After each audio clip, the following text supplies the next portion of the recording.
Alors nous allons voir dans cette vidéo comment créer un joint torique avec SolidWorks 2016. Donc nous allons tout d'abord ouvrir un nouveau document pièces. Voilà, on se retrouve avec la configuration SolidWorks pour les pièces. Je choisis de dessiner sur le plan de face, j'en ai trois à disposition, hein, le plan de dessus, le plan de droite. Je choisis le plan de face sur lequel je vais dessiner une esquisse. J'appuie sur le bouton esquisse et je viens tout d'abord tracer une ligne de construction, comme ceci. À côté de cette ligne de construction, je dessine un cercle. D'accord ?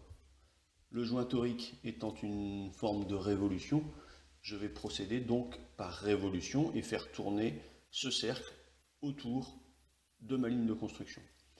Avant ça, je vais d'abord mettre des dimensions pour mon joint torique, notamment ici un diamètre de 10, et positionner mon cercle par rapport à la ligne de construction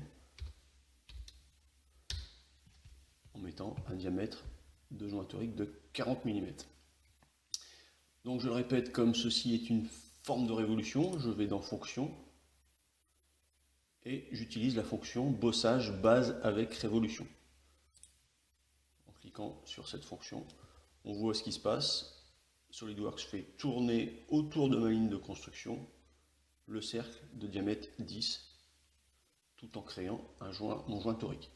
Pour bien voir ce qu'il en est, je vais effectuer cette rotation.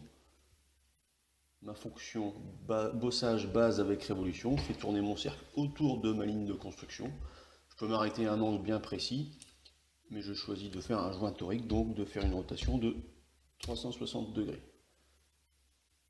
Je valide ma fonction et je me retrouve avec mon joint torique dans SolidWorks. Voilà, on enregistre.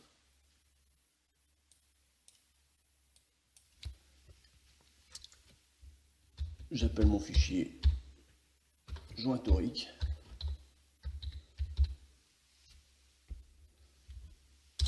Et j'en ai fini pour la création de ma pièce